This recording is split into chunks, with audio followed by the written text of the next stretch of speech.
دروازے کے سامنے بگھی کھڑی تھی۔ کوچوان نے اسے جھک کر سلام کیا اور وہ کچھ کہے بغیر بگھی پر سوار ہو گیا۔ وہ کون تھی؟ طاہر اپنے دل سے بار بار اس سوال کا جواب پوچھ رہا تھا۔ کل اس نے استبل کے سامنے 2 لڑکیوں کو دیکھا تھا اور وہ غالباً ان میں سے ایک تھی، لیکن اس نے اس کے متعلق اس قدر پریشانی کا اظہار کیوں کیا؟ وہ قاسم سے اس قدر بدظن کیوں تھی؟ اچانک طاہر کے دماغ میں ایک خیال آیا اور اس کی پریشانی دور ہونے لگی۔ وہ لڑکی اسے یہ سمجھانا چاہتی تھی کہ بغداد میں رہنا اس کے لیے خطرناک ہے، اور اپنے اس دعوے کے ثبوت میں اس نے بغداد کے لوگوں کی نہایت گھناؤنی تصویر پیش کی تھی، قاسم کی شرارت نہیں۔ اور یہ شرارت اس لیے تو نہیں کی گئی کہ وہ مرعوب ہو کر بغداد سے چلا جائے۔ آخر وزیر اعظم کے محل میں رہنے والی ایک لڑکی تھی جو یقیناً وزیر اعظم کے خاندان سے تعلق رکھتی ہوگی۔ اس کے الفاظ میں خلوص تھا اور اس کے چہرے پر سادگی تھی۔ وہ تصنع اور فریب سے ناواقف معلوم ہوتی تھی۔ وہ ایک شہزادی نظر آتی تھی۔ طاہر کی آنکھوں میں اس کی حسین و جمیل تصویر پھرنے لگی۔ ہو سکتا ہے کہ اسے قاسم سے کوئی رنجش ہو، لیکن وہ بہرحال ایک اجنبی تھا، اور اونچے طبقے کے لوگ گھر کے معاملات ایک اجنبی کے سامنے ظاہر نہیں کرتے۔ پھر اسے کیوں کر معلوم ہوا کہ وہ ایک بہادر باپ کا بیٹا ہے؟ اس نے وہ تمام معلومات کسی مرد سے حاصل کی ہوں گی، اور وہ مرد قاسم کے سوا اور کون ہو سکتا ہے؟ قاسم کسی پردے کی آڑ میں کھڑا ہو کر وزیر اعظم سے اس کی باتیں سن رہا ہوگا، اور وزیر اعظم کو اس کی طرف بہت زیادہ مائل دیکھ کر اپنے حریف کو راستے سے ہٹانے کے لیے اس نے یہ سازش کی ہوگی۔ اس لڑکی کو یقیناً اس نے سکھا پڑھا کر اسے بیوقوف بنانے کے لیے بھیجا ہوگا، اور اب وہ لڑکی قاسم سے جا کر یہ کہے گی کہ میں نے اسے بہت ڈرایا، وہ تمہارے پاس آ کر معذرت کرے گا اور تمہارے سامنے دوزانو ہو کر دوستی کے لیے ہاتھ پھیلائے گا۔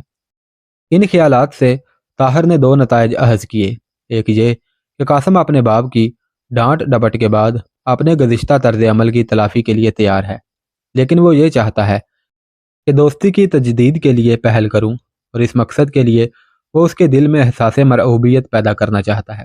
دوسرا یہ کہ اگر اس واقعہ کے بعد اس نے پہل کی تو وہ یہ سمجھے گا کہ یہ اس لڑکی کی دھمکیوں کا اثر ہے، اس لیے بہتر یہ ہے کہ وہ قاسم کا دروازہ کھٹکھٹانے کی بجائے اس کا انتظار کرے۔ اس لڑکی نے قاسم کو جس قدر خطرناک ثابت کرنے کی کوشش کی تھی، اس قدر اسے وہ سادہ اور بے ضرر نظر آتا تھا۔ اپنے گھر پہنچ کر دل میں قاسم کے لیے وہی جذبات تھے جو ایک بڑا بھائی چھوٹے اور ضدی بھائی کے لیے محسوس کرتا ہے۔ نوجوان لڑکی کے متعلق اس کی رائے یہ تھی کہ وہ ان امیر زادیوں میں سے ایک ہے جن کی عمر تصنع اور بناوٹ میں گزر جاتی ہے، جو جھوٹ کو سچ بنانا ایک کمال سمجھتی ہیں۔ لیکن رات کو سونے سے پہلے جب وہ اپنے بستر پر لیٹا ہوا ان تمام واقعات پر غور کر رہا تھا، اس نے اپنے آپ سے ایک سوال کیا: کیا وہ سادہ اور معصوم لڑکی اس قدر جھوٹ بول سکتی ہے؟ اس سوال کا جواب سوچتے ہوئے وہ اس ذہنی کیفیت سے دوچار ہو رہا تھا جس میں دل اور دماغ کی مختلف آوازیں انسان کو کسی فیصلے پر نہیں پہنچنے دیتی۔ اگلے دن صبح سے لے کر دوپہر تک قاسم گھر سے غائب رہا، اور صفیہ پریشانی کی حالت میں تھوڑے تھوڑے وقفے کے بعد محل کے خادموں سے اس کے متعلق پوچھتی رہی۔ دوپہر کے وقت اسے معلوم ہوا کہ قاسم آ گیا ہے اور اپنے 15-20 دوستوں کے ساتھ محل کے مشرقی کونے میں بیٹھا ہوا ہے۔ محل کے اس کونے کے برآمدے کا رخ دریا کی طرف تھا، اور سنگ مرمر کی سیڑھیاں برآمدے کی کرسی سے شروع ہو کر دریا تک جا پہنچتی تھی۔ پانی کی سطح سے ذرا اوپر آخری سیڑھی پر کہیں کہیں لوہے کی میخیں لگی ہوئی تھیں، اور ان میخوں کے ساتھ چھوٹی چھوٹی خوبصورت کشتیاں بندھی ہوئی تھیں۔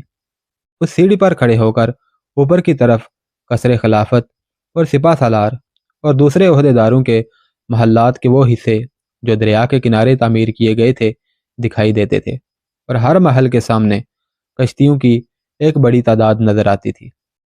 صفیہ قاسم کے ارادوں سے تھوڑی بہت واقفیت حاصل کر چکی تھی۔ اب جب اس نے یہ سنا کہ وہ اپنے 15-20 دوستوں کے ساتھ بیٹھا ہوا ہے، اس کی تشویش بڑھنے لگی۔ تھوڑی دیر سوچنے کے بعد وہ ایک مضبوط ارادہ لے کر محل کے مشرقی کونے کی طرف چل دی۔ اس کونے پر اوپر کی منزل کے کمروں میں کبھی کبھی صبح یا شام کے وقت خواتین آ کر بیٹھتیں اور دریائے دجلہ کے دلکش مناظر سے لطف اندوز ہوتی تھی۔ تیسری منزل پر ایک وسیع بارہ دری تھی۔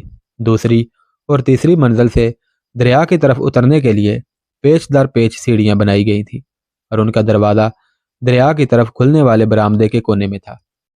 صفیہ تیسری منزل کی گیلری سے گزرتے ہوئے 12 دری میں پہنچی اور وہاں سے اس نے تنگ سیڑھی سے نیچے اترنا شروع کر دیا۔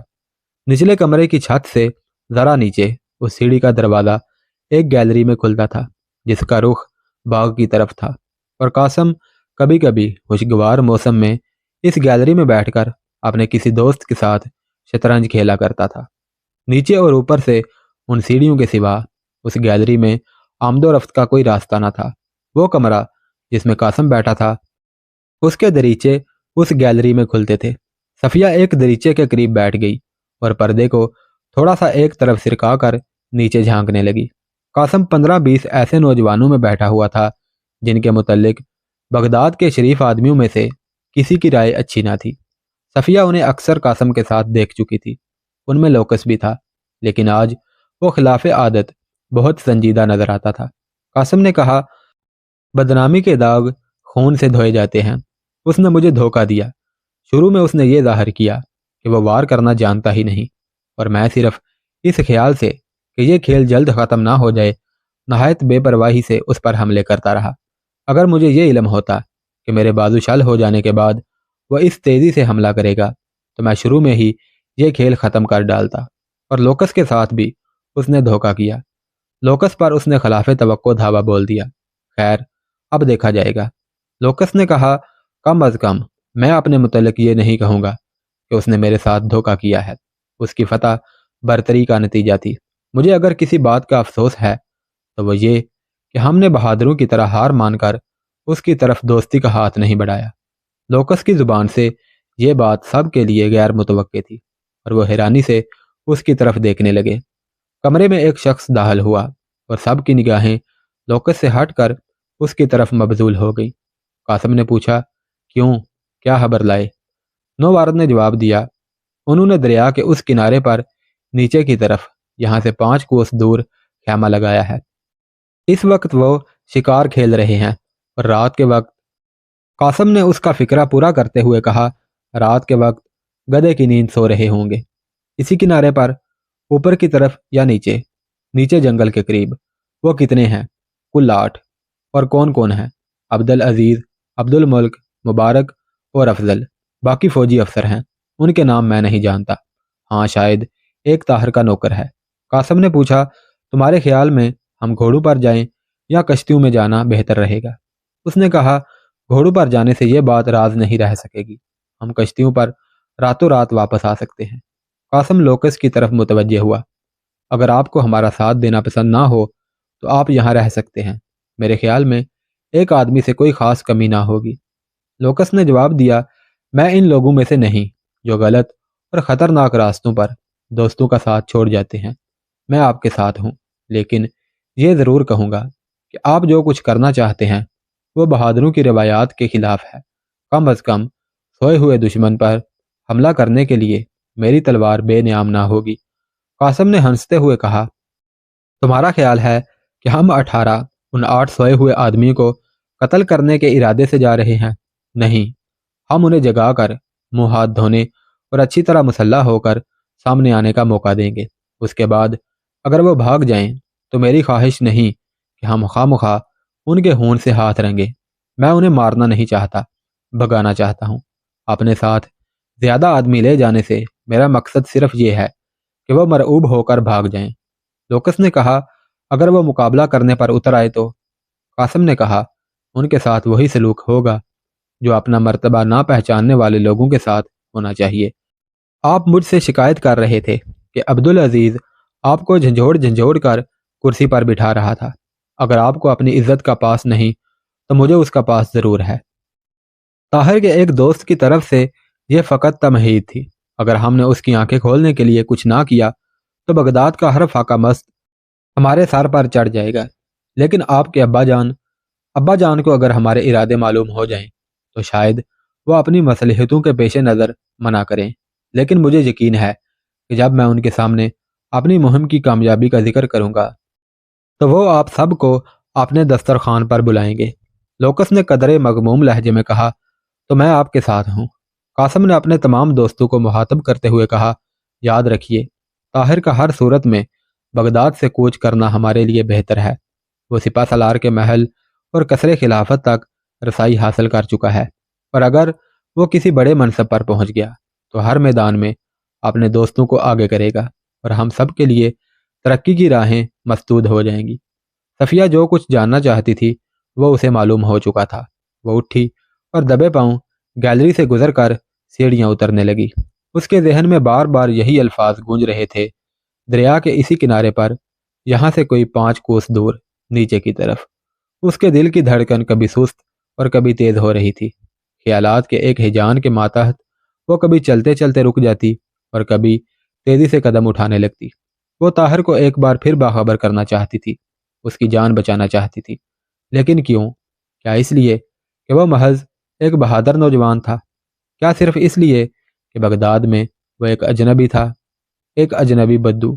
اس نے چند بار یہ الفاظ دہرایا اور اس میں ایک مٹھاس، ایک لذت اور ایک کشش محسوس کرنے لگی۔ اس نے اپنے دل میں کہا، کاش میں بھی ایک بدو ہوتی اور کسی صحرا کی تند ہواؤں میں اس کے دامن کا سہارا لے سکتی۔ اسے سنگ مرمر کا یہ عالیشان محل ایک بدو کے خیمے کے مقابلے میں غیر مکمل نظر آ رہا تھا۔ اس نے پھر اپنے دل میں کہا، صفیہ، اپنے دل کو فریب مت دو۔ اس کی دنیا اور تمہاری دنیا میں ایک ناقابل عبور سمندر حائل ہے۔ وہ ایک عام آدمی ہے اور تم وزیر اعظم کی بھتیجی ہو۔ تم اس کی جان بچا سکو تو یہ ایک کار خیر ہے۔ اس سے زیادہ ایسے خواب نہ دیکھو جن کی کوئی تعبیر نہیں۔ وہ سکینہ کو تلاش کرتی ہوئی ایک کمرے میں پہنچی۔ سکینہ تکیہ کے سہارے قالین پر بیٹھی ایک کتاب پڑھ رہی تھی۔ اس نے صفیہ کی طرف دیکھ کر پوچھا، صفیہ، تم کہاں گئی تھی؟ میں نے تمہیں بہت تلاش کیا۔ آؤ مجھے ان اشعار کا مطلب سمجھاؤ۔ سکینہ، آج گھوڑے پر سیر کے لیے نہ چلو گی؟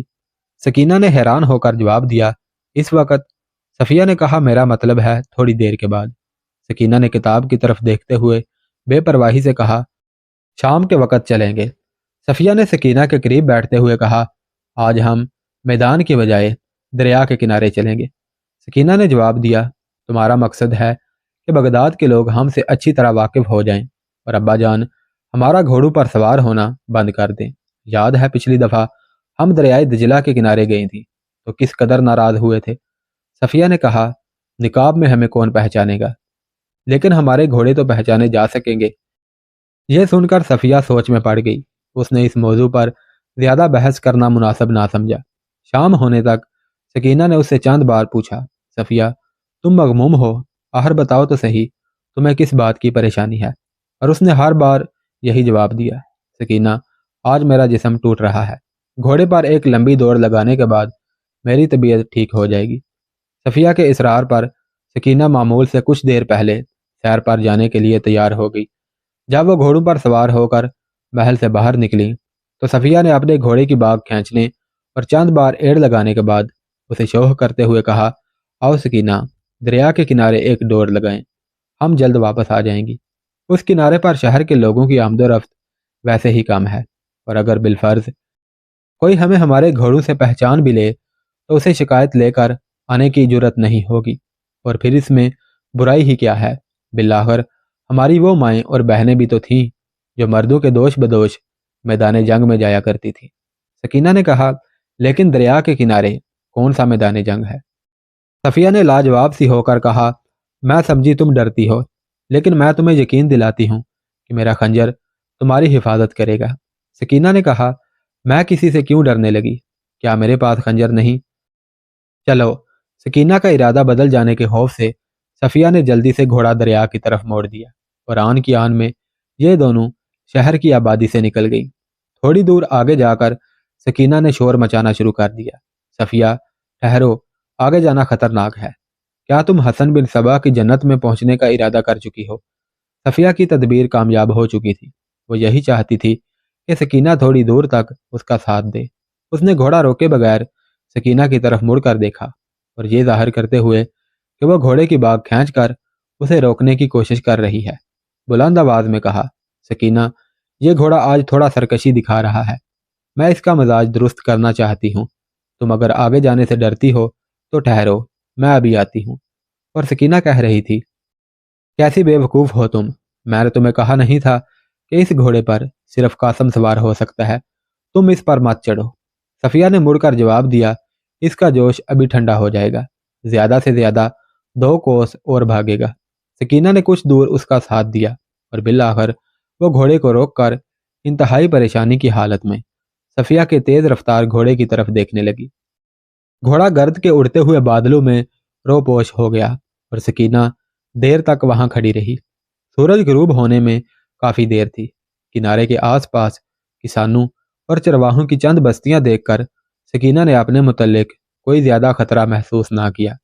چند بار سکینہ کو غصہ آیا اور اس نے چاہا کہ وہ واپس جائے، لیکن جب اسے یہ خیال آتا کہ گھر جا کر کیا بتائے گی تو اس کا ارادہ بدل جاتا۔